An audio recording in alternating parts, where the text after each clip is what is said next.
టీవీని సబ్స్క్రైబ్ చేసుకోండి, లైక్ చేయండి, షేర్ చేయండి. శ్రీమాత్రే నమః. స్టార్వీ టాక్స్ ఛానల్కి మీ అందరికీ స్వాగతం. నేను జానకిరాణి దామరాజు. పెళ్ళంటే 100 ఏళ్ల పంట. ఆ పంటని రక్షించుకోవలసిన బాధ్యత మరియు ఫలవంతం చేసుకోవలసిన బాధ్యత మన మీద ఎంతైనా ఉంది. ఇద్దరు అపరిచిత వ్యక్తుల్ని ఒక్కటిగా 3 ముళ్ళు అనే బంధంతో సంఘటితం చేసే శక్తే వివాహ బంధం. 3 ముళ్ళు అంటే పసుపు దారం కాదు. త్రికరణ శుద్ధిగా అంటే మనస వాచ కర్మణ ఇద్దరూ ఎటువంటి పరిస్థితుల్లోనైనా జీవితాంతం ఒకటిగా ఉండడం. నాతి చరామి అనే వేదమంత్ర ప్రమాణానికి కట్టుబడి ఉండడం. అలా ఉండాలంటే భార్యాభర్తల మధ్య ఒకరిపై ఒకరికి నమ్మకం, గౌరవం, ప్రేమ ఉండి తీరాలి. అప్పుడే అసలైన దాంపత్య బంధం వారి ఇరువురి మధ్య ఏర్పడి ఉత్తమ ఆదర్శ దంపతులుగా ముందు తరాల వారికి మార్గదర్శకం అవుతారు. మరి అలాంటి దంపతుల్ని షష్ఠిపూర్తి దంపతులుగా మీ ముందుకు తీసుకువచ్చాం. వీరు ఇన్నేళ్ల వైవాహిక జీవితంలో ఎన్నో ఒడిదుడుకుల్ని ఎదుర్కొని ఉండి ఉంటారు. చాలాసార్లు వీరి మధ్య కూడా భేదాభిప్రాయాలు వచ్చే ఉంటాయి. ప్రతి చిన్న చిన్న విషయాలని భూతద్దంలో చూడకుండా అద్దం మీద ఆవగింజలాగా సరిచూసుకుంటూ వారి జీవితాల్ని పండించుకున్నారనే చెప్పాలి. అలా పండించుకున్న ఎన్నో జంటల్లో ఈరోజు మనం మరో జంటను కలవబోతున్నాం. ఇదే 50 వసంతాల పెళ్ళి. 50 వసంతాల పెళ్ళి ఎపిసోడ్లో ఈరోజు శ్రీ గంటి శ్రీహరి సూర్యనారాయణ మూర్తి గారు. వీరు ఓఎన్జీసీలో డీజీఎం జియాలజీగా పనిచేసి రిటైర్ అయి ఉన్నారు. అలాగే వారి శ్రీమతి సుజలామూర్తి గారు. వీరు ప్రముఖ రచయిత్రి, హిందుస్థానీ సంగీతంలో పట్టభద్రురాలు మరియు కర్ణాటక సంగీతాన్ని ఇంటి వారసత్వంగా తెచ్చుకున్నటువంటి వ్యక్తి. సంగీత సాహిత్యాలను రెండింటినీ వారి 2 గళ్ళగా భావిస్తూ రెండిట్లోనూ కూడా ఆవిడ చాలా ప్రాక్టీస్ చేస్తూ వచ్చారు. సాహిత్యంలో చాలా రచనలు చేసి ఎన్నో పుస్తకాలని మన ముందుకు తీసుకురావడం జరిగింది. వీరి యొక్క ఆదర్శ జీవితాన్ని ఈరోజు మనం 50 వసంతాల పెళ్లిలో వారి అనుభవాల్ని, కష్ట సుఖాలని, వారి జీవితంలో జరిగిన మధురిమల్ని వారిని అడిగి తెలుసుకుందాం. నమస్కారం అండి మీ ఇద్దరికి. నమస్కారం అమ్మా. మీ ఛానల్కి మమ్మల్ని ఆహ్వానించినందుకు చాలా సంతోషం. మీ వివాహం ఎప్పుడు జరిగిందండి? మా వివాహం 1970లో నా 18వ ఏట జరిగింది. మా ఇద్దరికి 8 ఏళ్ళు తేడా. అప్పుడు ఇంకా చదువుకుంటూ ఉండగానే కానీ నేను ఆఖరి పిల్లలు అవడంతో తన బాధ్యత కింద తన పిల్లలకి ఇవ్వకూడదు, తన బాధ్యత తనే చేయాలనే ఉద్దేశంతో 18 ఏళ్ళకే పెళ్లి చేసి పంపించేశారు మా నాన్నగారు. మీ మామయ్య గారి గురించి కొంచెం చెప్పండి. మీ మామగారు అత్తగారి గురించి. మా మామగారు అత్తగారు అయ్యల స్వామి ఎదుర ఆయన బాలకామేశ్వరరావు గారు, ఏబి కామేశ్వరరావు గారు. ఆయన ఒక మహనీయుడు. చేసింది చిన్న ఉద్యమే, శానిటరీ ఇన్స్పెక్టర్. 12 సంతానం అయినా కూడా ఎక్కడైనా బ్రాహ్మడు. పూర్వకాలంలో బ్రాహ్మడికి 8 ఏళ్ళు వస్తే ఒడుగు చేసి గోచి పెట్టి గోదావరి దాటించి వారాలు చేసుకుని చదువుకునేవారు. మళ్ళీ వారాలకు వచ్చేవారు. అప్పుడు మా మామగారు, మేము 12 మంది ఉన్నాము, ఒక్కొక్కరు ఒక్క వడ ఇచ్చినా కూడా 2 కడుపు నిండుతుంది, రండి భోజనం అని చెప్పి వారాలకి భోజనం పెట్టేవాడు ఆయన ఆదాయంలోనే. అటువంటి మామగారి కూతురు నా భార్య. ఈవిడ ఎన్నో సంతానం వారికి? సీరియల్లో 12, అమ్మాయిలు 7. మా మామగారు క్రికెట్ టీం తయారు చేసి కొట్టుకుంటారేమో అంపైర్ని తయారు చేశారు. మావిడ అంపైర్. 11 మంది క్రికెట్ టీంలో మావిడ అంపైర్. దీనికి 6 అక్కలు, 5 అన్నలు. నేను పంచపాండవులాగా నాకు బావగారు 5. నాకెంతో ఆనందం కలిగింది. మా తాతగారు సంగీతం నేర్చుకోకుండా పాటలు పాడేవారు. మా అత్తగారులు, పిన్నత్తగారులు అందరికీ అప్పట్లో పెళ్లి కానీ ఆడపిల్లకి 8-9 ఏళ్ళకి పెళ్లి చేసేవారు కదా. ఏదైనా పెళ్లి చూపులో పాట పాడాలంటే కనుక ఒక పాట కావాలని చెప్పి మా తాతగారి దగ్గర నేర్చుకునేవారు. మా అత్తగారు పంచకావ్యాలు చదివిన మాట నిజమే. కానీ వాళ్ళ తాతగారు ఆయన మహాదేవ శాస్త్రి గారిని సంస్కృతంలో మహాపండితుడు. మా అత్తగారు తాతగారు ఆయనేమో మహాతంత్ర పండితులు అవడమే కాకుండా ఆయన మరణాన్ని ఆయన ఆహ్వానించుకొని నాడీ బంధించుకొని ఆయన చేసుకున్న మహానుభావుడు ఆయన. అది ఎవరండి మీ మామయ్య గారు అత్తయ్య గారు పేర్లు? మా మామగారి పేరేమో గంటి శ్రీరామచంద్రం. కానీ మా నాన్న వరకు 7 తరాలు ఒక్కొక్క కోటిలో పుట్టుకు రావడం వల్ల పూర్వకాలంలో పిల్లలు పుట్టితే బతకపోతే వేరే పెట్టేవారు. అలాగే మా నాన్నగారు వీరబ్బాయిని పెడితే బతుకుతారని. మా నాన్న వరకు 7 తరాలు ఒక్కొక్కడే పుట్టుకొచ్చాడు. మా నాన్నకే మేము నలుగురు పుట్టాం. అది మా నాన్నగారి పేరు బెర్రబాయ్, మా అమ్మ పేరు లక్ష్మీనరసాయమ్మ, అదే కంచన సోనారాయణ గారి కూతురు. ఆయన పేరింటిగా నేను మొట్టమొదటిసారి మా తాతగారి పేరుని పూర్తిగా పెట్టుకున్నవాడు నేనే. మిగతా వాళ్ళు రవి, ప్రకాషు ఇలా పేరు పెట్టుకున్నారు. పూర్తిగా సూర్యనారాయణ మొట్టమొదటి మా అమ్మకి నేనే పుట్టాను. అది మా తాతగారి కోడూరుపాడు, మాది పేరూరు అగ్రహారం. బ్రాంచ్ పోస్ట్ మాస్టర్గా పనిచేసేవారు. ఆయన డబ్బా ఉండేది. అది ఇది ఏ సంవత్సరంలో అయ్యి ఉండొచ్చు మీరు చెప్తున్న ఉదంతో? 1970 వరకు, 70 ఈవెన్ 56, 59లో కూడా ఉండేవాడు పోస్ట్ మాస్టర్. నేను 1956 మొట్టమొదటిసారి నేను మా తాతగారిని చూడగానే చెన్నై నుంచి వైజాగ్ వెళ్తూ కోటూరుపాడుకు వచ్చాను. అప్పుడు ఆయన పోస్ట్ మాస్టర్ 70 వరకు ఉన్నాడు. ఆ తర్వాత నుంచి ఇంకా మానేశాడు. ఒక విధంగా చాలా అదృష్టవంతుని. మా అమ్మ నాన్నకి కొడుకు కింద పుట్టడమే కాకుండా మా అమ్మ నాన్న కూడా వాళ్ళ అమ్మ నాన్నకి అందమైన వాళ్ళకి పుట్టి, లేక మా అత్తగారు కూడా లాంటి వాళ్ళు కానీ ఏడిచి, నేను రోజు కూడా చెప్పాలంటే పొద్దున్న లేవగానే ఈ 4 జంటలకి నమస్కారం పెట్టుకుంటానండి. నన్ను కన్న తల్లిదండ్రులు, మా అత్తగారు మామగారు, మా అమ్మమ్మ తాతగారు, మా నాన్నమ్మ తాతగారు, వీళ్ళకి నలుగురికి నేను ఇవాళ నాకు ప్రాణం ఇచ్చారు కాబట్టి నాతో మంచి పని చేయించండి, నేను ఎక్కడ కలపెడితే అక్కడ అందరు కలకలతో ఉండాలి, నా రోజు మంచి మాట రావాలి అని చెప్పుకుంటాను. రాత్రి పడుకునే ముందు ఇవన్నీ జరిగాయి, థ్యాంక్ యూ, ఇది జరగలేదు, బహుశా జరగబోవడం నాకు మంచిది, అందుకే జరగలేదు, థ్యాంక్ యూ అని రాతస్మరణీయులు వాళ్ళు. నేను చాలా అదృష్టవంతుని. దేవుడి వల్ల అలాంటి తల్లిదండ్రులు, వాళ్ళ అత్తగారు, మామగారు, అమ్మమ్మ తాతగారు, నాన్నమ్మ తాతగారు దొరికారు. నేను వాళ్ళకి ఉద్ధరించేలాగా చేయలేకపోయినా నేను ఐఎమ్ ప్రౌడ్ ఆఫ్ దెమ్. ఈ రోజుకి మీరు వాళ్ళని తలుచుకుంటున్నారు చూడండి, అదే కదా ఇంపార్టెంట్ ఎక్కువ. అది పెద్దవాళ్ళు ఎంతమంది తలుచుకుంటారు అది. అలాగే వీరితో మీకు వివాహం జరిగేటప్పటికి మీరు ఏం చేస్తూ ఉన్నారు? నేను బీఎస్సీ, ఎంఎస్సీ ఉస్మానియా చదువుకుని జిఆర్ చేశాక ఓఎన్జీసీలో జాయిన్ అయ్యాను. అంటే ఒక 23 ఏళ్ళ వయసులో హైదరాబాదు, ఆంధ్రాబాద్ వెళ్ళిపోయాను 1966లో. మళ్ళీ 2010లో వెనక్కి వచ్చాను ఆంధ్రాకి. అంతా కూడా అంతకుముందు అహ్మదాబాదు, అస్సాము, డెహ్రాడూను, ఢిల్లీ అక్కడ ఉద్యోగం చేస్తూ, సామాన్యంగా నా ఉద్యోగంలో ఉన్న వాళ్ళకి తరచూ ట్రాన్స్ఫర్ అవుతూ ఉంటాయి. అంటే 40 ఏళ్ళ సర్వీసులో ఓ 10-15 ట్రాన్స్ఫర్ అవ్వాలి, కానీ నాకు 3-4 అయ్యాయి. కారణం ఏంటి? నా వాక్చాతుర్యం అనుకోండి, నా విధానం అనుకోండి.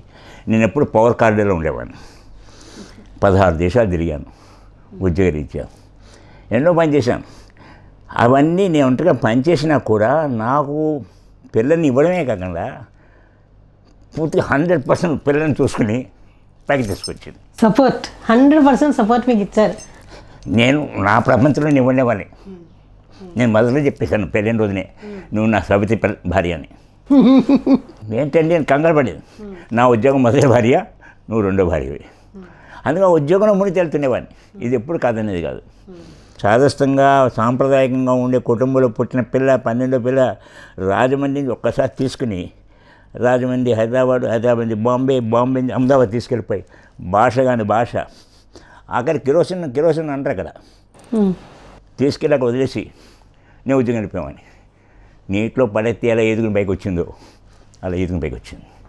సహజంగా తనతో రావాలని సర్వైవల్ ఫిట్టెస్ట్ అని చెప్పి సర్వైవ్ అవ్వాలని కోరికతోటి దీనికోసం నేను ఐ షుడ్ కంట్రిబ్యూట్ సంథింగ్ అని, I should show my material అనుకుంటూ తాపత్రయపడి ఆనందంగా సంతోషంగా తీసుకొచ్చి చిన్న చేప పిల్లని తీసుకెళ్ళిపోయి సముద్రంలో పడేసి నువ్వు ఈత నేర్చుకోమన్నారు. భాష రాదు నాకు, తెలుగు తప్పితే ఏమీ రాదు, హిందీ, అక్కడ గుజరాతీ, కాస్త హిందీ మాట్లాడతారు. ఏమంటారు ఏమీ తెలియదు. పాలు తెచ్చుకోవాలని, ఏం తెచ్చుకోవాలని ఏమైనా అంటే అప్పుడు వెల్సెట్ జియాలజిస్ట్కి పనిచేసేవారు. పొద్దున 5 గంటల కంటే మళ్ళీ సాయంకాలం 5 గంటల దాకా పత్తా ఉండేవారు కాదు మనిషి. ఈ లోపల ఏం కావాలన్నా ఒకసారి ఇలాగే కిరసనాలు అయిపోతే కిరసనాలకి వాటి కిరసనాలు అంటారు, వాళ్ళేమో కిరసనాలు అంటారు, తెలియదు అంటాడు. పొద్దున్న 7 గంటలకు మొదలుపెట్టిన దాన్ని 2 అయిపోయింది, ఆకలేస్తుంది, కడుపు మాడిపోతుంది, ఏం చేసుకుందుకు లేదు. అప్పుడు ఇంకా పని కాదనుకున్న కిరణా స్టవ్ తీసుకెళ్ళిపోయి వాడికి చూపించాను. ఏతో గ్యాస్ లైట్ అంటాడు వాడికి ఈరోజున గ్యాస్ లైట్ అంటాట. పోనీ పప్పులు ఉప్పులు అయితే ఎదుర్కొంటూ ఉంటాయి, అవి చూపించి ఇదిలో కావాలి నాకు అని అడగద్దు. అప్పుడు ఇది గ్యాస్ లైట్ అంటారు, మేము కిరోసిన్ అంటాం, ఇక బయట తిమ్మని చెప్పి. ఇది అహ్మదాబాద్లో జరిగిందా?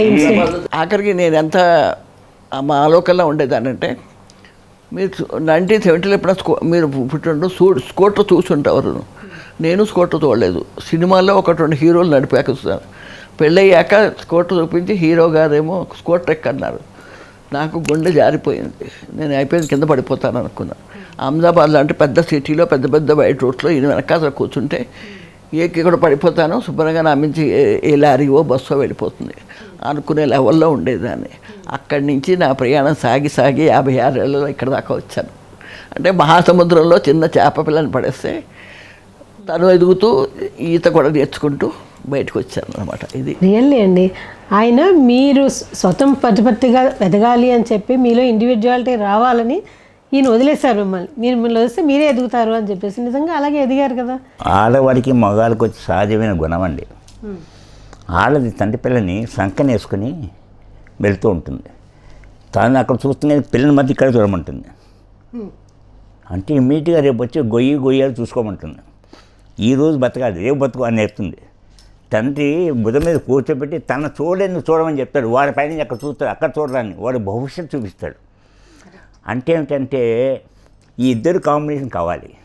ప్రతి వేసే అడుగు జాగ్రత్తగా వేయాలి, ఈరోజు మనం చూసుకోవాలి అని తల్లి చెప్పడం ప్రధానమే. ఇదే ఎందు కాదా జీవితం భవిష్యత్తు కూడా చూసుకోవాలి, నీకు గోల్ ఉండాలని చెప్పని కూడా ఉంది.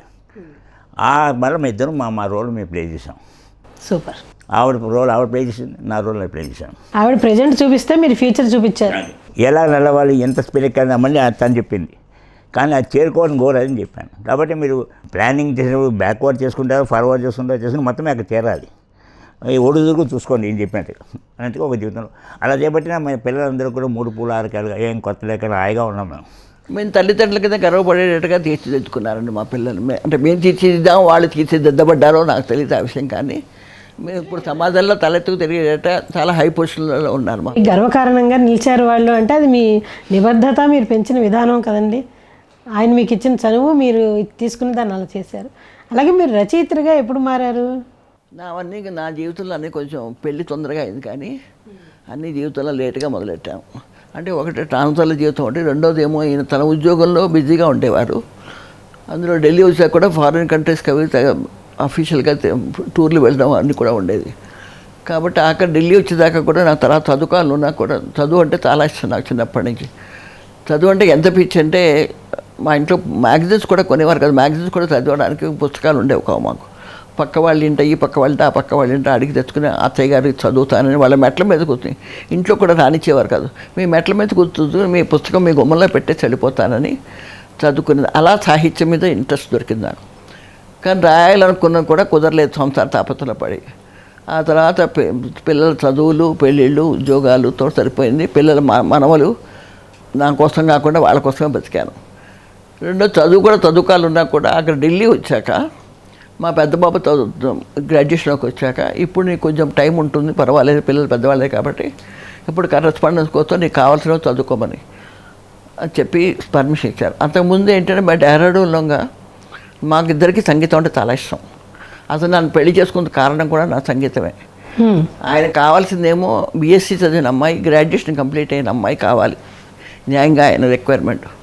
కానీ నేను బిఏ చదువుతున్నప్పుడు రెండోది బీఎస్సీ కాదు, రెండోది గ్రాడ్యుయేషన్ పూర్తి సెకండ్ ఇయర్లో ఉండగాను. అయినా కూడా నా పాట నచ్చి, నా గొంతు నచ్చి, సంగీతం అంటే ఇంట్రెస్ట్ కాబట్టి రెండోది చెప్పానుగా మా తాతగారికి కూడా సంగీతం అంటే ఆయన భగవద్దత్తం, ఆయనకి ఎవరు నేర్పలేదు. అది మా తాతగారు శిష్యురాలు మా అత్తగారు అవడంతో, నా గురువుగారు మనవరాలని మా అత్తగారు చెప్పడంతో ఈ 2 కారణాలతో నన్ను పెళ్లి చేసుకోవడం జరిగింది. అదే దాంతో మా పిల్లలు సంగీతం నేర్పించాం. పిల్లలకి పెద్దవాడు తబలా వాయిస్తాడు, చిన్నవాడు సితార్ వాయిస్తాడు. మా అమ్మాయి అప్పట్లో కథక్ డాన్స్ లేదు, తర్వాత ఏమో ఎంఏ మ్యూజిక్ చేసింది. కాబట్టి మా పిల్లలతో పాటు నేను కూడా హిందుస్థానీలో గ్రాడ్యుయేషన్ చేశాను.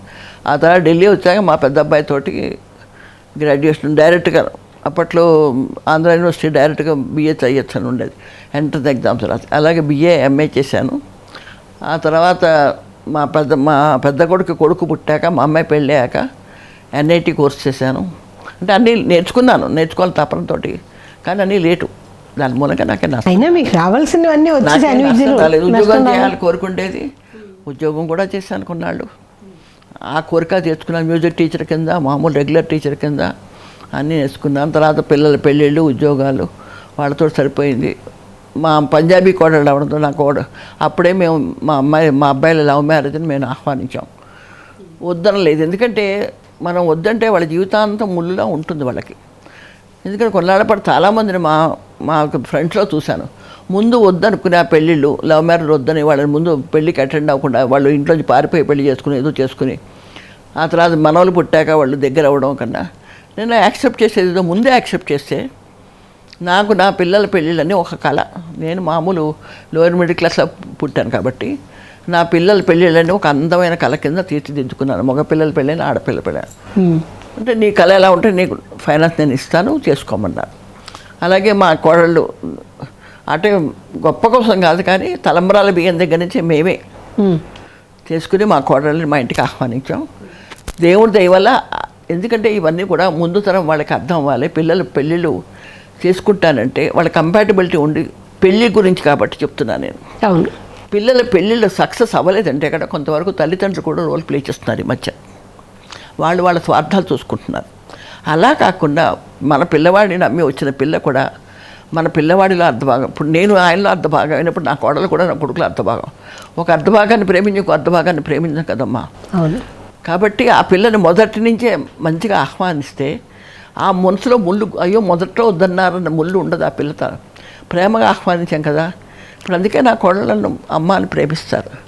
ఎందుకు నేను నా ఇంటికి ముందు మంచిగా నా పిల్లలు ఆహ్వానించాను. అలా మనం చేసిన నాడు వాళ్ళు కూడా వస్తారు. నా పెళ్ళాన్ని యాక్సెప్ట్ చేసిందని కొడుకు కూడా సంతోషిస్తాడు. వాడు మన మీద ఒక గౌరవం, ప్రేమ పెరుగుతుంది. వాళ్ళు మన పిల్లలే కదా. మన ఇంటి ఇప్పుడు మీరు మా ఇంటికి వచ్చారు, మిమ్మల్ని కాఫీ కావాలా, చాయ్ కావాలా అని చెప్పి మీకు కావాల్సిన సౌకర్యాలు అది నన్ను కొడుకుని నమ్ముకుని పర్మనెంట్గా వచ్చింది కోడలు అన్నది. ఇంకా ఎంతో ఇవ్వాలి కదా, ఇంకా ఎంతో ఇవ్వాలి కదా. రేపొద్దున నా వంశాన్ని ముందుకు తీసేది కనుక ఆ కడుపున పుట్టిన పిల్లలే కదా. అప్పుడు వాళ్ళని కాదు అనుకుని వాళ్ళ మనసు నొప్పిస్తే నాకు వచ్చేది ఏమిటి? ఇందులో నేను ఎమోషనల్ అవుతున్నాను కాబట్టి. కానీ ఇది తెలుసుకున్న నాడు అత్తగారులు మామగారు సమంగా ఉంటారు. కోడళ్ళు కూడా ముందు తరం వాళ్ళు కోడళ్ళు కూడా అత్తగారిని కూడా అమ్మ అనుకోవడం కాదు, అమ్మలా ప్రేమించడం నేర్చుకోవాలి. నా అమ్మ నేను మా అమ్మాయి కూడా అది చెప్పాను. నేను కాదు, ఈనాటి నుంచి మీ అత్తగారే నీ తల్లి. దేవుడి దేవుళ్ళ వాళ్ళ అత్తగారు అమ్మలాగే ఉంటారు. అది వాళ్ళిద్దరిని కూర్చుంటే మా అమ్మాయిని అత్తగారు నేను తల్లి అనుకోరు, ఆవిడే తల్లి అనుకుంటారు. అంత కలిసిపోయారు, అలా కలిసిపోయారు. నేను ఇవన్నీ కూడా మళ్ళీ ఇంకోసారి స్ట్రెస్ చేస్తున్నాను అనుకోకండి. కొత్త తరానికి నేర్చుకోవాల్సినవన్నీ అండి. అప్పుడు హాయిగా మీరు చెప్పిన 50 వసంతాలు కాదు 60 వసంతాలైనా ఆనందంగా కుటుంబాలు మనగలుగుతాయి. ఇది నా ఉద్దేశం. అలాగే మీరు ఈ మధ్య సప్తపది అని, పరిణయం అని కూడా పుస్తకాలు రాశారు. సప్తపది 16 ఏళ్ళైంది. అప్పట్లో నేను అనుకుని రాశానే కానీ అంత అప్పుడు కొత్తగా రచయిత్రిగా మొదలుపెట్టింది దాన్ని కాబట్టి. కానీ అప్పుడు కూడా విడాకుల మీద తీసుకుని సప్తపదిలో ఉన్న మనకి 7 అడుగులు వేసినప్పుడు ఒక్కొక్క మంత్రానికి ఉన్న వాల్యూస్ ఎలాంటివి ఏమిటి అని చెప్పుకొచ్చాను. కానీ అది సరిపోదు అనిపించింది. ఇప్పుడు ఈ పరిణయం అన్నది ఇప్పుడు అత్తగారు ఉండకూడదు, మామగారు ఉండకూడదు, వాళ్ళ బర్డెను వాళ్ళు ఒకవేళ వాళ్ళకి పెన్షన్లు వస్తే వాళ్ళ పెన్షన్ కావాలి కానీ మొగుడే కావాలి కానీ మొగుడితో పాటు వచ్చేవాళ్ళు ఎవరు వద్దు, మనకు చుట్టాలు వద్దు, పక్కాలు వద్దు. ఇవన్నీ రకరకాలు అవుతున్నాయి. పెళ్ళిళ్ళు చేసుకోవట్లేదు ఆడపిల్లలు. అలా అని చెప్పి పెళ్లి చేసుకోకుండా ఉంటున్నారా? ఉండటం లేదు. ఎవడో బాసో ఎవడో సెకండ్ సెటప్ కింద ఉంటున్నారు. నేను ఇది ఓపెన్గా చెప్తున్నాను, ఇది ఫ్రాంక్గా జరుగుతున్న పనే ఇది మనకి. అది కాకుండా ఊళ్ళో ఆఫీస్లో బాస్ని ఏమన్నా కూడా భరించినప్పుడు మనం కట్టుకున్న భర్త ఏమన్నా అంటే కనుక ఒకసారి కాకపోతే పొద్దున్న అనుకున్న ఒక ఇంకో గంట కలిసిపోతారు భార్య. బాస్కి మనకి 8 గంటలే వాడితో పని. ఆ తర్వాత వాడి ఇంటికి వెళ్ళిపోతాడు, మనం మన ఇంటికి వచ్చేస్తాం. వాడి భార్యతో సుఖంగా ఉంటాడు, మనం మనకి ఉంటాం. కాబట్టి ఎందుకు మనం భర్త అన్నమాట ఒకసారి భరించాలి. నేను అన్నాను, నా మాట మీరు వినండి, రేపు మీ మాట వింటాను. ఇద్దరు సామరస్యంగా ఒకసారి పరిష్కరించుకోవచ్చు. ఏది కూడా పరిష్కరించబడని సమస్యకి అన్నిటికీ ఇప్పుడు ప్రతిదానికి కూడా సమస్య పక్కనే మనకి ఇది కూడా ఉంటుంది, పరిష్కారం కూడా ఉంటుంది. ఇప్పుడు మీరు అన్నది 8 గంటలు పనిచేసే బాస్ తోటి అడ్జస్ట్ అయి ఉన్నప్పుడు లైఫ్ లాంగ్ కలిసి ఉండవలసిన మనిషితోటి ఎందుకు అడ్జస్ట్ అవ్వలేకపోతున్నారు? జీవితం అంటే అసలు సమాజంలో బతకాలంటే కూడా అడ్జస్ట్మెంట్ కావాలి కదా. పక్కవాడితో ప్రతివాసం రోజు దెబ్బలాడుకుంటాం మనం. అవును, దెబ్బలాడుకోం కదా. ఇరుగు పొరుగు అంటారు కదా, పక్క వాళ్ళతో కూడా మనం అడ్జస్ట్ అవుతాం కదా. అలాంటప్పుడు ఒక ఇంట్లో కలిసి ఉన్నప్పుడు భర్తతో ఎందుకు అడ్జస్ట్ అవ్వకూడదు? రేపు పొద్దున పిల్లలు ఉంటారు, పిల్లలకి ఇద్దరు కావాలి, తల్లి తండ్రి కావాలి. వీళ్ళిద్దరూ దెబ్బలాడుకుంటున్నప్పుడు ఆ పిల్లల మీద ఎఫెక్ట్ ఎలా ఉంటుంది? అవును, ఇవన్నీ కూడా సంసారంలో వాళ్ళకి అవసరం. ఇవన్నీ కూడా నేర్చుకోవాలి ఆడపిల్లలు కానీ మగపిల్లలు కానీ. అలాగే మీరు ఈ పరిణయం బుక్లో ఆడవాళ్ళకి కొన్ని ధర్మాలు చెప్పారు, ఆ స్త్రీ ఎలా ఉండాలి అనే దానికి మీరు పురుషులకు కూడా చెప్పారు అంటున్నారు. మనుధర్మశాస్త్రంలో చెప్పినవన్నీ కూడాను అన్నీ కూడా ఆడవాళ్ళకే చెప్పారు. ఆడవాళ్ళకి ఉన్నట్టుగానే మగవాళ్ళకి కూడా ఉంది. ఆడవాళ్ళకి ఏమన్నారు? కార్యేషు దాసి, కరణేషు మంత్రి, రూపేచ లక్ష్మి, క్షమయా ధరిత్రి, పూజేషు మాత, శైనేషు రంభ అన్నారు. ఇవి షట్కర్మలు, అంటే 6 కర్మలు. ఇవి ఒక గృహిణి పాలించాల్సిన మరి చెప్పేసి. భోజనం పెట్టేటప్పుడు భర్తని తల్లిలా చూడాలి. కరణేష్ అంటే సలహాలు ఇచ్చేటప్పుడు మంత్రిలా చేయాలి. అలాగే శైనేష్ రంభ అంటే తప్పే కాదు అక్కడ. అంటే అక్కడ ఏమిటది ఉంటే ఇంకో పరాయి ఆడదాన్ని చూడడు భర్త అన్నవాడు. రూపేచ లక్ష్మి అంటే దేవుడిచ్చిన అందం వేరు. దేవుడు మనకు అందరికీ అందంగా పుట్టించి ఏదో ఒకటి ఇస్తాడు. అందులో ఉన్న దాంట్లోనే అందంగా చీర కట్టుకుని అది ఉంటే మగవాడు అన్నవాడు ఇంటికి రావడానికి ముద్దవుతుంది. ఇంటికి వచ్చేసరికి ఓ నైటీలోనూ ఇంకేదోనూ ఉండడం కాదు. చక్కగా తయారై అంటే చీరలు ఎందుకు కొనుక్కుంటారు? బీరువాలో పెట్టుకుందుక? నేను ఇవన్నీ ఓపెన్గా చెప్తాను, ఏమనుకో కరెక్టే చెప్పాలి. ఎందుకంటే ఇవన్నీ బీరువాలో పెట్టుకుందుక చీరలు చక్కగా ఇంటికి వచ్చి అందంగా తయారైన నష్టం ఏముంది? ఇప్పుడు ఒకవేళ ఆఫీస్ నుంచి వచ్చి అలసిపోయా అనుకోండి, కాసేపు రిలాక్స్ అయ్యి మళ్ళీ అందులోనే అందమైన గుడ్డలు వేసుకోవచ్చు కదా. నీళ్ళు కొడుతున్నట్టు ఉండక్కర్లే కదా మనం. ఇవన్నీ పాటించకుండా చేస్తున్న బట్టి ఉంటాయి. అంటే కాలమాన పరిస్థితులు మారాయి, ఉద్యోగాలు చేస్తున్నారు ఆడపిల్లలు, మగవాడు సమంగా కష్టపడతారు. కానీ ఇందులోనే చిన్న చిన్న ఆనందాలు వెతుక్కుంటే ఎప్పుడు కాపురాలు విచ్ఛిన్నమవు. 50 ఏళ్ళు కాదు 60 ఏళ్ళు కూడా ఉంటారు. రెండోది అలాగే మగవాడికి కూడా చెప్పారు, కార్యేషు యోగి, కార్యం చేస్తున్నప్పుడు ఏ ప్రతిఫలాపేక్ష లేకుండా తన కుటుంబం కోసం కష్టపడాలి. కరణేషు రక్ష, అంటే సలహాలు ఇచ్చినప్పుడు ఎలా ఉండాలి? తన ఫ్యామిలీని అందరినీ రక్షించాలి. అతను రక్షకుడు. ఇప్పుడు ఇంటి యజమాని అని చెప్పి మగాడికి ఎందుకు ఇచ్చారు? సంపాదిస్తాడనే కాదు. ఎందుకంటే మగవాడికి కొన్ని శక్తులు ఉన్నాయి. మానసికంగా బలవంతం కాకపోతే శారీరకంగా బలవంతుడు. ఇప్పుడు ఒక మగవాడు పక్కన ఉన్నాడంటే కనుక ఆడదాని మీద ఎవరు చూడడు కదా. అతను పక్కన ఉన్నట్టు అని చెప్పేసి, అది కొడుకే కావచ్చు, భర్తే కావచ్చు, అన్నతమ్ముడే కావచ్చు. ఉన్నప్పుడు మిమ్మల్ని ఎవరు చెడు చూస్తూ ఎవరు చూడరు. అందుకని అతను రక్షకులా ఉండాలి. రూపేచ కృష్ణ, కృష్ణుడు అంత అందంగా ఉండాలి. అంటే ఏమిటి? కృష్ణుడు అందంగా ఉంటే ఇక్కడ రూపురేఖలే కాదు, అక్కడ ఒక మనిషిని అట్రాక్ట్ ఆకర్షణ ఉండాలి మనిషిలో ఉన్నవాడు. క్షమయాతు రామ, క్షమించినప్పుడు ఎలా ఉండాలి? రాముడిలా ఉండాలి. రాముడికి ఎప్పుడు 14 ఏళ్ళు వనవాసం చేశాడు. ఎంతోమంది దుష్కరులతో అందరూ చేశాడు. అయినా కూడా ఎప్పుడు నవ్వుతూ అందరినీ క్షమించాడు ఆయన. భోజ్యస్తు తృప్త, భార్య ఏం పెట్టినా తృప్తిగా తినాలి. బాగుందమ్మా అని ఒక్క ముక్క అంటే ఆ భార్యకి ఎంతో ఆనందం వస్తుంది. సుఖదుఖ మిత్ర, సుఖదుఖాల్లో మిత్రులా ప్రవర్తించాలి భార్యతో. ఒక మిత్రుడు ఎలా ఉంటాడో అలాగా సలహా ఇచ్చి ఇలా కాదు అలా చేసుకోవాలి ఇలా చేసుకోవాలి చెప్పి ఇచ్చారు. ఇవన్నీ ఈ షట్కర్మలు మగవాడికి కూడా ఉన్నాయి మనకి. ఇవి 2 ఆడదే కాదు పాటించిన, మగవాడు కూడా పాటించినప్పుడు చెప్పిన ప్రతి దాంపత్యం కూడా 50 ఏళ్ళు కాదు 60 ఏళ్ళు కూడా హాయిగా ఆనందంగా గడుస్తారు. ఎన్నో విషయాలు మీరు చెప్పగానే చెప్పేశారు.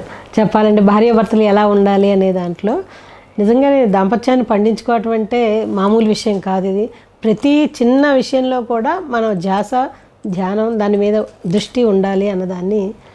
అలాగే వీరు ఇందాక చెప్పినట్టు మిమ్మల్ని అన్నిటా ప్రోత్సహిస్తూ వచ్చారు. అన్నిట్లోనూ ఈయన మిమ్మల్ని ప్రోత్సహించారు. అణువణువున మ్యారేజ్ చేసుకున్న దగ్గర నుంచి కూడా మీరు ఏది చేస్తానంటే అది.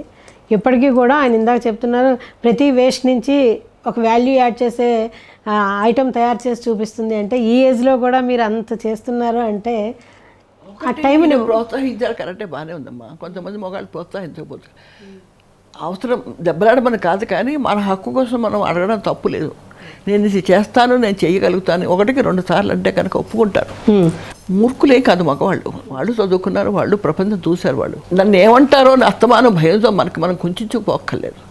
నాకు ఇది కావాలని అడిగే హక్కు. ఇప్పుడు ఒకసారి వాళ్ళ తల్లిదండ్రులు వదిలిపెట్టి వాళ్ళ దగ్గరికి వచ్చాక మనకు కావాల్సింది ఎవరు అడుగుతాం? భర్తనే కదా అడుగుతాం.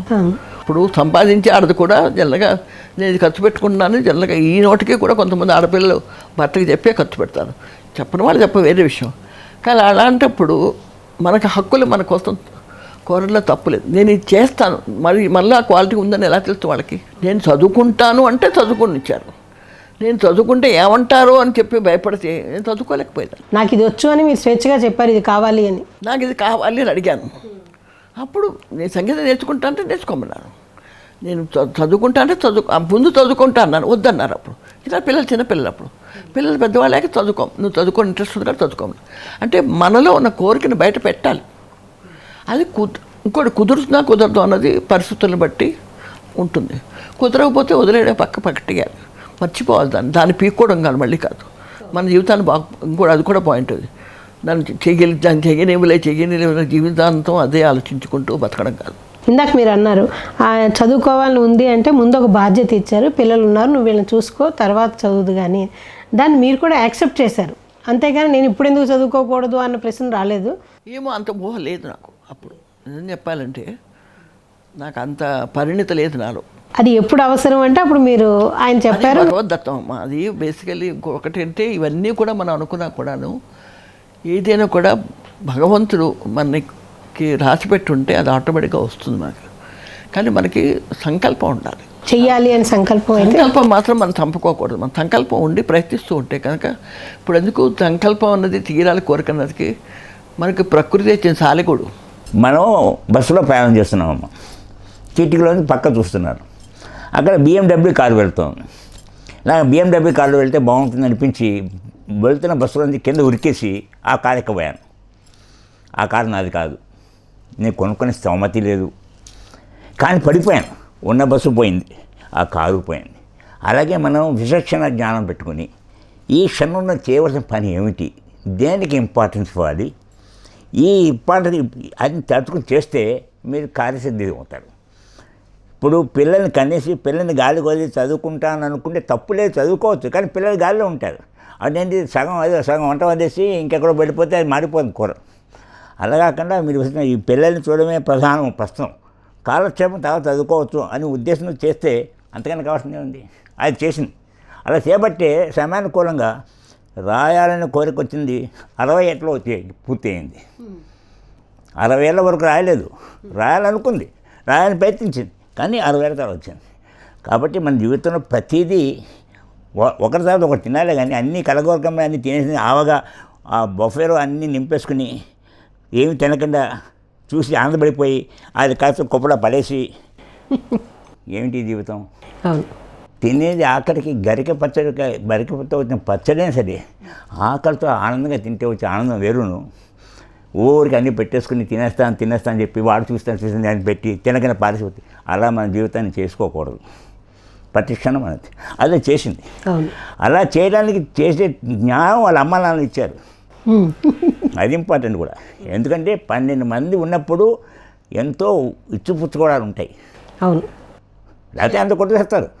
అక్క చెల్లెలు అన్నదమ్ములు కొట్టు తెచ్చుకుంటూ కూడా అలాగా అందరూ కలిసి ఒకరి కోసం ప్రేమగా వాత్సల్యంగా ఉంటూ ఎవరు కూడా సరిహద్దు దాటకుండా ఆ అందులో ఉంటూనే అందులోనే ఆనందంగా ఉండేట్టుగా జీవించి తయారై వచ్చిన బొమ్మ నాకు ఇచ్చారు. అది కళాకారం అయింది. మీరు బంగారు బొమ్మను శిల్పంగా చేశారు. చేయలేదు, తనే చేసుకుంది. ఇంకోటి చెప్తాను, అమెరికాలో చాలా ఫేమస్ సేయింగ్ ఉంది. ప్రైవేట్ కంపెనీ అంటారు we're prospering in spite of government అంటారు. గవర్నమెంట్ వాళ్ళు పని చేయనివ్వరు, వాళ్ళని అయిన వాళ్ళు పైకి వస్తారు. అలాగే నేను చేయనివ్వకపోయినా వాళ్ళు పైకి వస్తుంది. కాబట్టి వాళ్ళు పైకి వస్తుంది కాబట్టి పెద్దరికంగా మాట్లాడకుండా చేసుకుని ఆయన చేయనిస్తే అదే గొప్ప. అంతేగాని ఊరి పొలబెట్టి ఇలా చేసి అలా చేయకూడదు అని చెప్పకూడదు. అది నా రూల్, నా యొక్క డ్యూటీ. ఇప్పుడు మీరు ఇంటర్వ్యూ చేసుకుంటున్నప్పుడు చెప్పింది ఇంటర్వ్యూ వస్తున్నాయి, ఏ ఇంటర్వ్యూ ఎందుకు ఇది ఈ వయసులో ఇంటర్వ్యూలు కూడా సరిగా ఉన్నాం అని అనేవాళ్ళు ఉంటారు. అది అనకూడదు. దాని మీద చిన్న కోరిక. కానీ మీరు పక్కన కూర్చున్నారు, మాట్లాడదాం ఏం పోయింది. ఆ 2 గంట కూడా కంట్రోల్ చేసుకోవడం జీవితం కండి. కరెక్ట్. దాన్ని యాక్సెప్ట్ చేయటం అనే గొప్ప విషయం. యాక్సెప్ట్ కాదండి, వీఆర్ లివింగ్. అది యాక్సెప్టెన్స్ కాదమ్మా. ప్రతి క్షణం మనం బతుకుతున్నాం. ప్రతి క్షణంలో ఇప్పుడు స్టేజ్ ఎక్కి రావణాసుడు యాక్ట్ చేయగలిగారే, కృష్ణుడు యాక్ట్ చేయగలిగారే, కర్ణుడి కింద యాక్ట్ చేశారే, మనం చెప్పలు కొట్టామే. ఓ తాగుబోతు కింద యాక్ట్ చేస్తారు, తాగుబోతు కానే కాదు పాపం. అవును. మరి అలాంటప్పుడు ఒక స్టేజ్ మీద 3 గంటలు తేగలిగినప్పుడు జీవితంలో బతకడానికి ఉన్నది ఉన్నట్టు ఆయన ఆలోచించండి. అది దేవుడిచ్చింది. అవును. మ్యారేజ్ మేడ్ ఇన్ హెవెన్ అన్నారు. ఉండొచ్చు, హెవెన్ కానీ పెళ్ళి ఇక్కడే అయింది. మన స్వర్గానికి వెళ్ళి పెళ్లి చేసుకోవాలి ఇక్కడ అయింది. కానీ అది స్వర్గం కింద తలుచుకుని నాకు ఇంతమంది ఆడవాళ్ళు ఈ అమ్మాయిని నాకు భార్య కింద ఇచ్చాడు, అవును, అది నా కోసం ఉంది, అంతకన్నా కావాల్సింది. అలాగే అది అనుకుంటుంది, ఇంతమంది మొగుళ్ళు ఎవరే మొగుడు అవుతుంది నాకు ఇంత నాకన్నా ముందు 10 మంది మొగుడు వచ్చుంటారు, వాళ్ళ నాన్న వద్దని ఉండొచ్చు. తెలియదు బాబా ఇంట్లో పెళ్లి కూతుందంటే ఎవరో వస్తుంటారు, మా అబ్బాయిని మా అబ్బాయిని ఏవో లావాదేవీలు చూసి గ్రహాలు చూసి లాభం లేదు అని పారేస్తారు. కానీ నాకే రాసింది, నాకు వచ్చాం.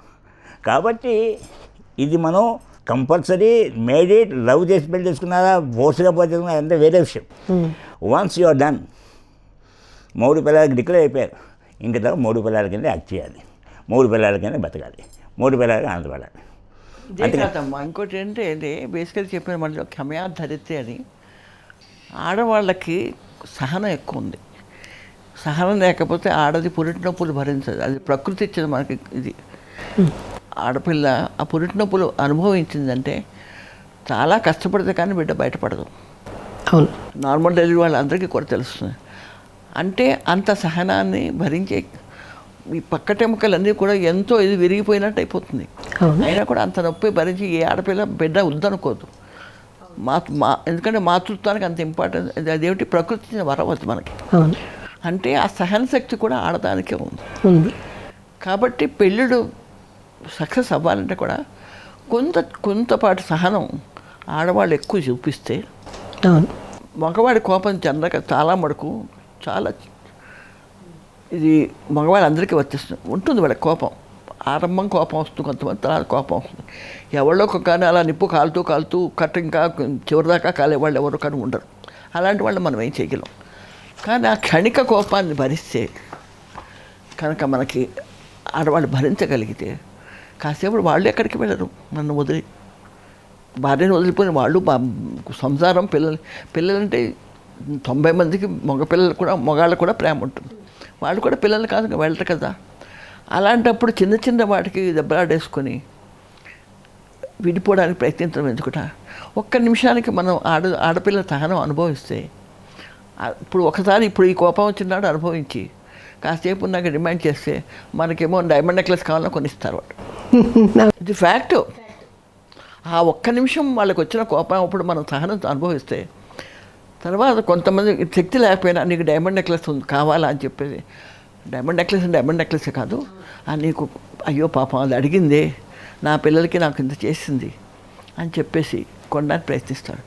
ఇక్కడ దాకా చిన్న ఎగ్జాంపుల్ చెప్తున్నా. మా పిల్లలు లవ్ మ్యారేజ్ అని చెప్పాను కదా. మా చిన్నవాడు ముందు పెళ్లి చేసుకున్నాడు, వాడిని చూసి వీడు కూడా లవ్ మ్యారేజ్ చేసుకున్నాడు. పిల్లని తీసుకొచ్చాడు నాకు చూపించడానికి మా వాడు. నా కొడుకు పిచ్చి కోపం. ఎంత కోపం అంటే టీవీ చూస్తే కోపం వస్తే టీవీ పగలగొట్టేస్తాను నేను, అంత కోపం వాడికి. అది మరి వాడిని చూసి ఏం చూసినా నా కోడలు చాలా అందంగా, నా కొడుకు బాగుంటాడు కానీ వాడికన్నా రంగు తక్కువ. వాడు చూసి ప్రేమించాను, వాడు తీసుకొచ్చాడు. అమ్మ నా కొడుకుని చూసి ఏం చూసి ప్రేమించావమ్మా అంటే నవ్వింది. కొత్తగా ఇలా అత్తగారు అడుగుతున్నాను, కాబోయే అత్తగారు అడుగుతున్నాను అనుకోలేదు అంటే నవ్వింది. నా కొడుకు బంగారం అమ్మ, ఒక విషయం చెప్తాను, కానీ వాడి పిచ్చి కోపం. వాడికి కోపం వచ్చి నువ్వేనా మాట్లాడావంటే ఈ ఫ్లాట్ ఉంది కదా మాకు, ఈ బాల్కనీ నుంచి నేను విసిరేస్తాడు. అప్పుడు ఇంకా నువ్వు ఉంటావో లేదో నేను చెప్పలేను, నేను పోలీస్ కేసు అవుతుంది దీని మూలంగా, ఇంకా మనకు అది అయ్యేది ఏం కాదా. ఒక్క 5 నిమిషాలు ఆగామనుకో వాడిని కాళ్ళు కూడా పట్టుకుంటాడు. నిజమే వాడు. ఇది నువ్వు వాడి కోపం, ప్రథమ కోపాన్ని నువ్వు భరించే శక్తి నీకుంటే కనుక నా కొడుకుని పెళ్లి చేసుకో, నా కొడుకు బంగారం. నా పెళ్లిలో మా అత్తగారు నన్ను చేసి ఈయన అనేవారు, మన ఇంటికి వచ్చింది మన అలవాట్లన్నీ చేర్చుకోవాలని అనేవారు. మా అత్తగారు అనేవారు, మన ఇంటికి వచ్చింది కొన్నాళ్ళయ్యాక నేర్చుకుంటుంది, మొదటి రోజు నేర్చుకోమంటే ఏ పిల్లలు నేర్చుకుంటుంది. ఆవిడ కూడా చాలా విచక్షణతో ఆలోచించారు. చాలా గొప్ప వ్యక్తి అండి. అత్తగారులు ఎలా ఉండాలో ఆవిడ పాయింట్. మా అత్తగారు నాకు మార్గదర్శకురాలు చెప్తున్నాను సార్. అలాగే నా కొడుకుని అది యాక్సెప్ట్ చేసింది. 26 ఏళ్ళై నా పిల్లలకి పెళ్ళిళ్ళై. ఇది మీకు కావాలనే పాయింట్, ప్రేక్షకులకు తెలియాలనే ఇవన్నీ పాయింట్ చెప్తున్నాను. మా రెండో కోడలు సర్దాదిల అమ్మాయి, వాళ్ళ మతం వేరు. వాళ్ళకి జాతకాలు మీ పిచ్చి లేదు, ముహూర్తాలు లేవు, ఏమీ లేవు. వీళ్ళు ప్రేమించుకున్నారు. నేను ఓకే అన్నాను. ఆ పిల్ల తండ్రి కోపం వచ్చి నేను ఇవ్వనండి అని చెప్పి వచ్చాడు. నేను చెప్పాను ఏమిటి మీ గొడవ అంటే, నేను ఇలా సిక్కులు నేను శుద్ధ సోదరి బ్రాహ్మణ్, నేనే ఒప్పుకుంటున్నాను కదా, అయినా విను, మీ అమ్మాయిని ఎందుకు పెళ్లి చేస్తావు? ఆ పెళ్లి చేసుకున్నాక నీ ఉద్దేశంలో నీ అల్లుడు కూతురు అన్యోన్యంగా ఉండి మంచి వంశం పూజ రావని కోరుకుంటావు. రేపు పొద్దున మీ అమ్మాయి పెళ్లి చేసుకుంటే వాడు అలా ఉంటావు లేదు నీకు ఏం తెలుసు తెలియదు కదా. ఇప్పుడు వాళ్ళిద్దరు ప్రేమించుకుంటున్నారు కదా, అంటే ఉంటారని అర్థం కదా, గ్యారెంటీ ముందే ఆశించేస్తున్నాం కదా మీ జీవితాన్ని ఖర్చు ఉంటామని. మరి దీనికి ఒప్పుకోకుండా ఎదురుగున్న పండు తినకుండా ఎక్కడ ఉన్న పండు కోసం తాపత్రపడుతున్నాం ఏంటి? అది నేను అబ్జర్వ్ చేసి నేను చేయడమే కదా. కాదు మా వాళ్ళందరూ ఎవరు వెలివేస్తారు. అదే ఓ పని చేద్దాం, వాళ్ళు ఆదివారాలే పెళ్లి చేస్తారు. పొద్దున్న 12, 11, 12 మధ్యన చేస్తారు. ఎందుకంటే పెళ్ళికి అందరూ ఆనందంగా రావాలి, వానలు పడుకో ఎండ ఉండకూడదు, ఏమో భోంచేయాలి. ₹3.30 కట్టి పుస్తకం చుట్టూ తిరుగుతారు, ప్రదర్శన చేస్తారు. గురుకులం సాబ్ అని వాళ్ళ గురుద్వారాలు వెళ్ళి తిరుగుతారు. అది వాళ్ళు సర్టిఫికేట్ ఇస్తారు, అది వ్యాలిడ్ రిజిస్టర్ మ్యారేజ్ లాగా. తర్వాత అక్కడే 1 గంట ఫోన్ చేస్తారు, పంపించేస్తారు. అలా చేసాయి. ఏ ఆదివారం నేను చెప్తాను, ఎందుకంటే పెళ్ళాక నీ తరపున పెళ్ళి అయిపోయింది, నా తరపున ఇంకా పెళ్ళి కాలేదు. కాబట్టి నేను ఏం చేస్తానంటే మీ అమ్మాయిని ఇంకో కారులో ట్యాక్సీలో కూర్చోబెడతాను, ఇంకో ఇంట్లోకి. మా అబ్బాయిని మా కారు ట్యాక్సీ తీసుకెళ్తాను. చండీగఢ్ నుంచి ఢిల్లీ తీసుకెళ్ళిపోతాను. ఢిల్లీ తీసేలాగా ఢిల్లీలో మా ఫ్రెండ్ ఉన్నాడు, అక్కడ మీ అమ్మాయిని కూర్చోబెడతా. నేను ముహూర్తం పెట్టుకుంటా. అదే రోజు రాత్రి, ఏ రోజు రాత్రి ముహూర్తం దగ్గర ఆ రోజు పౌలు అక్కడ పెళ్లి చేస్తాను. రాత్రి తీసుకుని మీ దేవాలయంలో పెళ్లి చేస్తాను. మీరు ఎవరు అక్కర్లేదు, తల్లిదండ్రులు మీ ఇద్దరు వస్తే చాలు, మా యొక్క సప్తబద్ధి తిప్పిస్తాను అని చేస్తాను. కథంతా మాది ఒప్పుకున్నాడు పెళ్ళికి. ఇప్పుడు వాళ్ళ పిల్లలు, ఆ పిల్ల వైస్ ప్రెసిడెంట్ వీసాలో అమెరికాలో, వాడేమో ఓనింగ్ ఇది ఓన్ కంపెనీ, వాడికి ఒక కొడుకు కూతురు. ఇప్పుడు ఇవాళ నిన్న ఇప్పుడు హాంకాంగ్లో ఉంది, ఇప్పుడు వెళ్ళిపోతాం, వెనక్కి వెళ్ళిపోతుంది. బెంగళూరు వచ్చింది, అజ్ఞానం వెళ్ళిపోతాం, అమెరికా వెళ్ళిపోతాం. అది ఆ పిల్ల, అలాంటి పిల్ల దీని పుణ్యం అనుకోండి, ఏమైతేనే మా బిహేవియర్ అనుకోండి, ఒక 6-7 ఏళ్లలో వరలక్ష్మీవ్రతం పూజలు చేసుకోండి. వరలక్ష్మీవ్రతం పూజలు పునస్కారాలు ఎలా చేయాలో కనుక్కుంటుంది. ఇప్పుడు కూడా ఎవరు వస్తే నాకు ఫోన్ చేసి అడుగుతుంది, ఏమిటి చేశాడు పాప నేను ఏం చేయను, దాని మీద కొన్ని కష్టాలు వస్తుంటాయి, నాకు హారోస్కోప్ చూడడం వచ్చు, కాబట్టి ఇప్పుడు ఎలా ఉంటుంది భయం లేదు, నేను ఒక 1 అవర్ హెచ్చరిస్తాను, మెంటల్ ఫ్రెష్ అయిపోతుంది. అలా అయిపోతుంది. వాళ్ళ అమ్మ నాన్న కూడా అనదు. దీని దగ్గర వీరందరికీ అడిగే విషయాలు వేరు. నేనేమో how to live in the life, occupation resorts, ఆ ఉన్న పరిశ్రమ వచ్చే కష్టాలు ఉంటాయి, అవన్నీ కూడా నన్ను అడుగుతుంది. నేను చెప్తాను, బాగుపడిపోతాను. ఇంకో పెద్ద కోరేమో పంజాబీ హిందూ. ఎందుకు చెప్పొచ్చేది ఏంటంటే basically coming back to point, కూడా అరేంజ్ మ్యారేజ్ అనుకోండి, అంటే మేము చూసి చేసి పెళ్లి చేసాం, కానీ దే ఆర్ గుడ్, సక్సెస్ఫుల్. మేనమా కూతురు చేసుకున్న వాళ్ళు విడాకులు ఇచ్చుకుని స్టేజ్కి వస్తున్నారు కదండి. కరెక్ట్. బావ మరదలు పెళ్లి చేసుకుని మా బావ అనుకుంటే మళ్ళీ చెప్పడానికి విడిపోతున్నారే, రక్తం అదే కదా. వీడెవరో ఎక్కడో ఏ చెట్టుకో ఎక్కడో పుట్టి ఇక్కడికి వచ్చి కలిసి ఉన్నప్పుడు ఇది ఇంకా బాగుంటారు, అవసరం ఇంకా బాగుంటారు. అసలు వాళ్ళు ఎందుకు అలా కలిసి హ్యాపీగా ఉన్నారంటే బికాజ్ ఆఫ్ యూ. మీరు చాలా వాళ్ళకి ముందే అర్థవంతంగా వద్దన్న పేరెంట్స్ని ఇదయ్యా బాబు చెయ్యాలి అని చెప్పి మీరు వివరించారు వాళ్ళకి. మనము తల్లిదండ్రులు ఎలా ఉండాలంటే, అమ్మ నువ్వేనమ్మా, నువ్వు మాకున్నావు, నువ్వు మూలంగానే మేము ఇలా ఉన్నాము, నాన్న మీరు ఇలా ఉన్నారు, మీకు మనకి ఇలా ఉన్నాము అనే లెవెల్లో తల్లిదండ్రులు ప్రవర్తిస్తే వాళ్ళ వివాహం కూడా హాయిగా 3 పువ్వులు 6 కాయల కింద ఉంటుంది. నా చిన్న కొడుకు పెళ్ళి ఇప్పుడు ఆగస్టుకి 27 వస్తుంది, పెద్దవాడికి ముందు వాడికి మేము అది కూడా ముందు చిన్నవాడికి ఇస్తాం, తర్వాత పెద్దవాడికి అలాగనమాట. ఆ సర్దాజీ కూడా అదే గొడవ పెట్టాడు. ఇంట్లో పెళ్లి కూతురు పెట్టుకుని మీ అబ్బాయికి పెళ్లి చేస్తానంటే అడిగాడు. నాకు ముందు 2 కొడుకు కూతురు, వీడు 2వ వాడు. నేను మాకు రైల్వే స్టేషను ఏ బండి ముందు వస్తే ఆ బండి పంపించేస్తాను. 2వ వాడు బండి వచ్చింది. అంతవరకు కూడా మా అట్లా పెద్ద కొడుకు వీడికి పెళ్లి చేసిన ఇష్టం 6 నెలలు కాకుండా ఆగస్టులో పెళ్లి చేశాను, డిసెంబర్లో వచ్చాడు. అమ్మాయిని తీసుకుని కాదు, మా నా కూతురు ద్వారా నాన్న చెప్పు, నాకు కూడా అమ్మాయి ఉంది, నేను లవ్ చేస్తున్నాను, పెళ్లి చేసుకోవాలని. అంతవరకు భయం, ఒప్పుకోరేమో భయంతో చెప్పలేదు. కానిచ్చాను. కోడల తల్లిదండ్రులు తాంబూలాలు పుచ్చుకుంటామని జనవరి పుచ్చుకున్నాను. నేను ఎంత కంగారే ఉన్నాను, కాదు తీసుకున్నాను, సరే పడ్డాను. అంతే మరి బయటకు వచ్చాడు, తాంబూలు ఇచ్చేసాడు, జంట తిరిగేస్తున్నారు, గొడవలు అయిపోతే పెళ్లి చేసేయాలన్నాడు. ఇదే ట్రాప్లో పడ్డాను నేను, ఇదో ట్రాప్లో పడ్డాను. సరే కానిచ్చేద్దామన్నా, ఏ పెళ్ళి చేశాను, ఓ పని అయిపోయింది. ఎంత విశాల హృదయంతో మీరు ఇద్దరు ఆలోచించారంటే దేన్ని మీరు లాక్కోలేదు, పీక్కోలేదు, ఇది ఇలాగే చేద్దాం అనుకున్నారు, దాన్ని అలాగే చేశారు, సక్సెస్ కూడా చూశారు మీరు. మేము ఒక విషయంలో మొత్తం ఈ ప్రేమ పెళ్ళిని యాక్సెప్ట్ చేయలేదు. మొత్తం మేము మా ఫ్రెండ్స్ చాలామంది మమ్మల్ని చూసి ఇన్స్పైర్ అయ్యి చాలామంది ఒప్పుకున్నారు. దేవుడి దయ వల్ల చాలా బాగున్నారు. వాళ్ళ ఫ్యామిలీస్ కూడా పిల్లలు బాగానే ఉన్నారు ఇప్పుడు దేవుడి దయ వల్ల. మీరు ఎలా యాక్సెప్ట్ చేశారండి? నేను యాక్సెప్ట్ చేయడానికి ఉంది, తర్వాత ఎలాగే యాక్సెప్ట్ చేస్తే మన పిల్లలు మనం దూరం చేసుకోము. ముందు దేవుడి దయ వల్ల మమ్మల్ని చూసి ఫాలో అయిన వాళ్ళు హాయిగా ఉన్నారండి. ఎప్పుడైతే ఈ పేరెంట్స్ యాక్సెప్ట్ చేసి వాళ్ళని రండి అని మీరు అన్నట్టుగా ఆహ్వానించి దగ్గరికి తీసుకున్నారో వాళ్ళందరూ హ్యాపీగా ఉన్నారు. మీరు అన్నట్టు నేను ఇంకో ఫ్యామిలీని కూడా చూశాను, వాళ్ళు పిల్లలు హ్యాపీగా ఉన్నారు. ఎందుకు హ్యాపీగా ఉన్నారు? బికాజ్ ఆఫ్ ఈ ఆహ్వానించడమే. వయసు వచ్చింది ఇదంటే నా యొక్క బుర్ర మంచి సలహా ఇవ్వగల మీకు కానీ ఎవరికైనా సరే, కానీ ఒక మంచి సలహా ఇచ్చే స్టేజ్లో ఉండాలి. నా విశేషణ అక్కడ ఉపయోగించాలి. అంతేకాని ఇది బాగుందమ్మా, అది బాగోలేదమ్మా, ఇది ఇలా కాదు, అదాలా కాదు అని పీకడం కాదు. కావాలంటే ఒకవేళ లోపం ఉందనుకోండి, ఉంటే ఆ లోపాన్ని ఇలా సరిదిద్దుకుందుకు ఆస్కారం ఉందేమో చూడమ్మా అని సలహా ఇవ్వచ్చు. ఇలా చెయ్యాలని చెప్పి ఫోర్స్ చేయకూడదు ఎవరిని.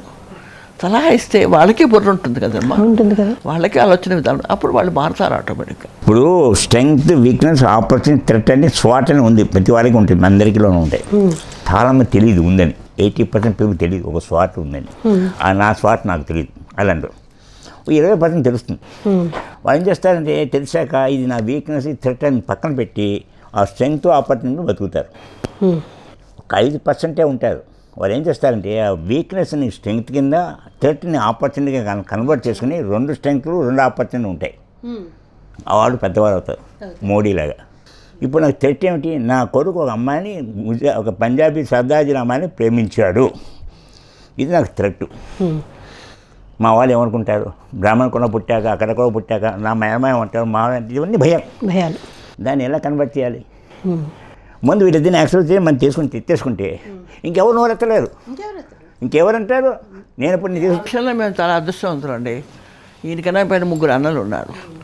ఎవరు కూడా ఇదేమిట్రా ఇలాంటి చేస్తున్నావు ఇట్రా అని మనం అనకుండా ఆనందంగా వాళ్ళ పెళ్ళి చూద్దాము, ఎలా ఉంటుందో ఏమిటో అని చెప్పేసి మేము పంజాబీ నేర్చుకుంటాము, ఇదిగా ఉంటాము, మేము ఇలా వేయాలా, అలా ఉండాలా, మేము కూడా డ్యాన్సులు చేస్తాం. ఈయనకన్నా వీళ్ళ పెద్దన్నయ్య 15 ఏళ్ళు పెద్దవారు.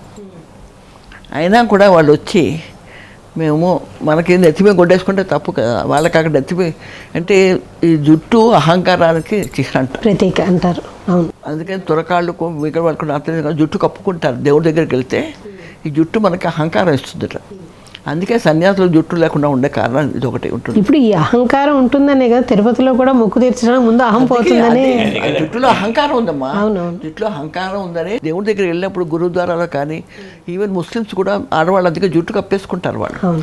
వాళ్ళు ప్రేయర్ చేసినప్పుడు వాళ్ళు జుట్టు గొడ్డ వేసుకుంటే కానీ మనకేమో జుట్టు తప్పు, జుట్టు మీద గొడ్డ వేసుకుని తప్పని. కానీ అయినా కూడా ఎవరు కూడా కాదనకుండా గురుద్వారాలకు వెళ్ళి అందరూ గుడ్డలు కట్టుకుని అందరూ వేసుకుని ఎవరు వచ్చారో పెళ్ళికి అందరూ కూడా చక్కగా ఒక్కళ్ళు కూడా క్రిటిసైజ్ వాళ్ళ సాంప్రదాయాన్ని వీళ్ళు గౌరవించేశారు అందరూ. దానికి ముందు కారణం మీరు. హైదరాబాద్ నుంచి ఢిల్లీ చెండి ఎత్తి పూర్చాను అందరూ. ఏంటో చూద్దామని మా బిఆర్ వారు కూడా ఆశ్చర్యపోయారు. వాళ్ళు మేమన్నా ఒక్కటేను, మీరు పెరుగన్నం పెట్టినా మేము తింటాము, కానీ నాన్ వెజ్ ఉండకూడదు, మాకు ఎగ్గు అలాంటివి ఏమి ఉండకూడదు, వీళ్ళతో వెల్లుల్లిపాయ అవి లేకుండా భోజనం పెట్టండి, మీరు ఒక ఐటెం పెట్టిన పెరుగన్నం పెట్టినా మేము తినేసి వెళ్ళిపోతాం, మేము మిమ్మల్ని అడగట్లేదు, మాకు 2 బట్టలతో పిల్లలు ఇచ్చేయండి, మాకేం అబ్జెక్షన్ లేదు, మీ పిల్లలకి మీకు గమనించుకోవాలనుకో మాకు అబ్జెక్షన్ లేదు, మాకు మాత్రం ఏం అక్కర్లేదు.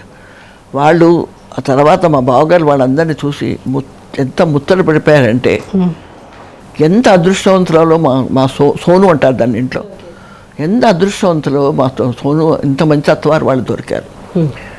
ఆ పెళ్ళికి గుర్రం ఎక్కించాను, పగిలి వేయించాను, కత్తి పెట్టించాను. అంటే సర్దాజీలు ఎలాగ వెళ్తారో అలా తయారు చేసి గుర్రమే తీసుకెళ్ళి గురుదా కానివ్వమన్నా. వాళ్ళ సాంప్రదాయాన్ని గౌరవించారు.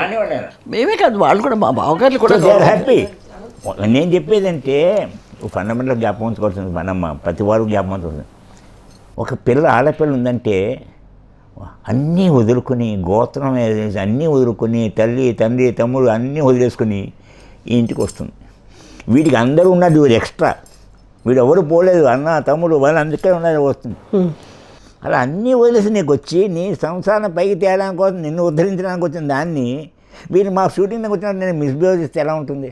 అవును. వీడియో షూటింగ్ చేస్తాను తీసుకుంటాను అని చెప్పి మీరు వస్తే మీ ముందు మేము ఎవరా ఎందుకు వచ్చామని గట్టిగా వస్తే ఎలా ఉంటుంది? అలా చేస్తాం మనం. ఆ పిల్ల అన్ని వదిలి వస్తున్నప్పుడు దానికి దేవత లక్ష్మీదేవి నడుచుకుంటూ వస్తుంటే తగులుకుంటే ఎలాగా? అది ఎక్కడి నుంచి రానివ్వండి, అన్నింటిలో లక్ష్మి ఉంది. అవును. అలాంటి లక్ష్మి ఇంటికి వస్తున్నప్పుడు దాన్ని చూసుకోకుండా ఎవరు ఏంటి, నీ పుట్టిపోతారేంటి, నువ్వు ఎక్కడి నుంచి వచ్చావు, నీ భాష ఏమిటి, నీ రాష్ట్రం ఏంటి, నీ దేవుడు ఏమిటి, నీ మట్టి ఏంటి, మశానం నో. అది చేసుకుంటే పనికిరాని పేడ కూడా పెడకలిగిన అమ్ముడే డబ్బులు వస్తాయి. పనికిరాని పేడని కూడా తీసుకెళ్ళి పెడగా చేసుకుని అమ్ముకుని డబ్బులు చేసుకోవచ్చు. అలాంటి కన్నా ఒక నడుస్తూ వచ్చిన లక్ష్మీదేవి నడుచుకుంటూ చెంగుని గాజులు కాళ్ళలో గదులు చంపు చేసుకుంటూ వస్తుంటే నడుచుకుంటూ వస్తుంటే ఎందుకు వచ్చే పొమ్మంటే అర్థమైంది. తప్పది. అది మనందరం తెలుసుకోవాలి. అది ప్రతి వారు తెలుసు. తల్లిదండ్రులు తెలుసుకోవాలి, పెళ్లి చేసిన వాళ్ళు తెలుసుకోవాలి, పిల్లలకు ఈ కాలం పిల్లలకు తెలుసుకోవాలి. ఇది సహజంగా కావాలి, సహజంగా కావాలి. ఇది అక్కలేని పని కూడా కాదు. సినిమా చూడకపోయినా పర్వాలేదు, భోజనం చేయకపోయినా పర్వాలేదు. ఒక మనిషి కింద పుట్టాక ఒక వయసు వచ్చాక సహాయం కావాలి. ఆ తర్వాత దొరకరు. 50 ఏళ్ళ తర్వాత రమ్మంటే రారు. 60 ఏళ్ళతో వచ్చినా కూడా మీ డబ్బు చూసి మీ ఆహారం చూసి దాన్ని ఎక్కొట్టడం కోసం వచ్చి నేను ఉన్నాను వస్తారు. కానీ సహజీవనం చేయలేదు. ఇప్పుడున్న పరిస్థితుల్లో పెళ్ళైన కొన్ని రోజులకే వారిద్దరి మధ్య చాలా భేదాభిప్రాయాలు రావటం, అక్కడి నుంచి ఎటో దారి తీయటం జరుగుతోంది. వారికి మీరేం సలహా ఇస్తారు? ఒకవేళ అరేంజ్డ్ మ్యారేజ్ అయినా లవ్ మ్యారేజ్లో ఏం చేస్తారంటే చాలా మటుకు ఆడపిల్లకి మగపిల్లాడున్న సుగుణాలే కనబడతాయి. కానీ అందరూ సుగుణాభిరాములే ఉండరు. వాళ్ళకి చెడ్డ అలవాట్లు ఉంటాయి, వేరే ఉంటాయి, అన్నీ ఉంటాయి కూడా. అలాగే మగపిల్లాడేమో ముందేమో అందానికి అట్రాక్ట్ అవుతాడు, తర్వాత అన్నీ పైగా ఇంగ్లీష్లో గుడి అంటారు. వాళ్ళలో ఉన్న మంచివే కనబడతాయి. ఎప్పుడు కూడా పెళ్లి చేసుకునే ముందు మీలో ఉన్న లోపాలు ఏమిటో తెలుసుకోవాలి. నేను చెప్పేది ప్రతి పిల్లలకి అదే. అది అరేంజ్ మ్యారేజ్ కానీ మీరు ఓపెన్గా మాట్లాడుకోండి. మీ కంపాటబిలిటీ ఎంత ఉంది, నీ ముందు వీక్నెస్ ఏమిటో అతనికి చెప్పాలి. ఆడపిల్ల నేను ఇది ఉంటే కానీ ఉండలేను, నాకు ఇది కావాలి ఆడపిల్ల చెప్పాలి.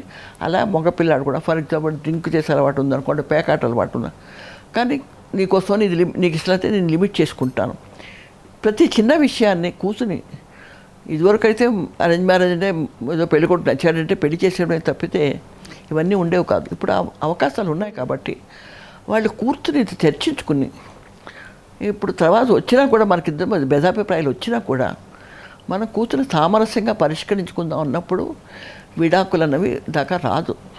ఇంకో రెండో విషయం ఏంటంటే ఇవాళ రేపును ఎక్కువ మటుకు ఆడపిల్ల తల్లిదండ్రులు అంటే నాకు ఉంది ఆడపిల్ల అనుకోండి, ఎక్కువ ఆడపిల్ల సంపాదన మీద ఆధారపడుతున్నారు. కొడుకులు కోడళ్ళు చూడలేదు దాంతో కూతురు మీద ఆధారపడడం కోసమని ఆ అమ్మాయి మొగుడుతోటి అత్తవారు వాళ్ళతో కలిసిపోతే మమ్మల్ని చూడదు అన్న బాధ్యతతో ఏం చేస్తున్నారంటే ఆడపిల్ల జీవితం పాడు చేయడానికి అందరూ కొంతమంది కారకులు అవుతాను. నా కళ్ళతో నేను చూశాను.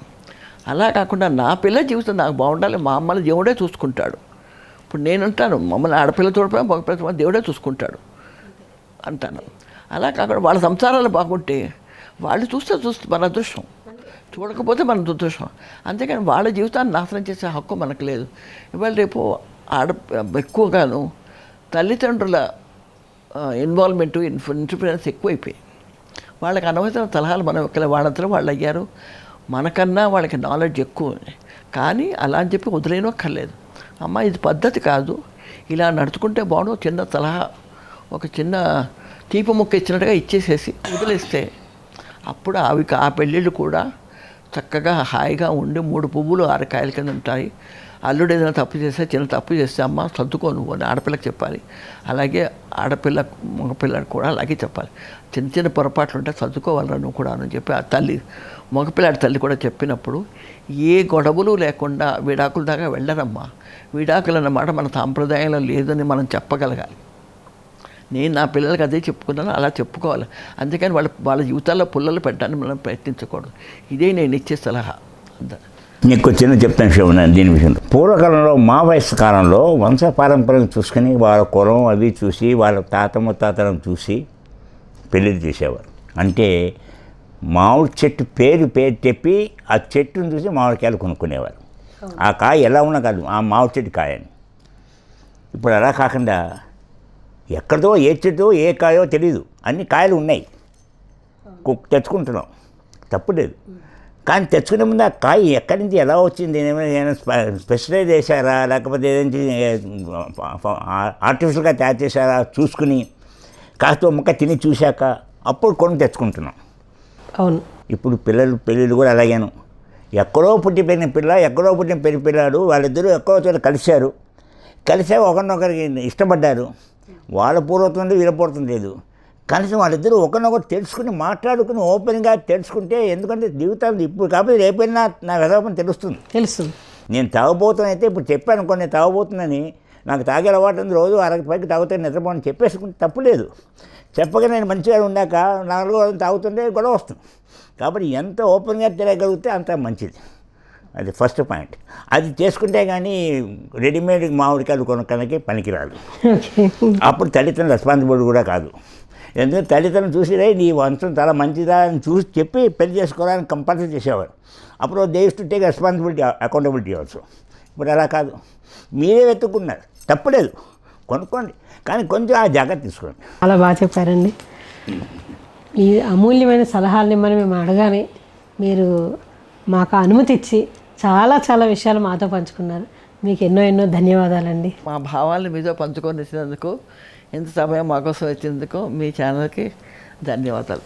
చూశారు కదా, ఈరోజు సూర్యనారాయణమూర్తి గారు మరియు సుజలామూర్తి గారి యొక్క ఆదర్శవంతమైన జీవితాన్ని మన ముందు ఆవిష్కరించడం జరిగింది.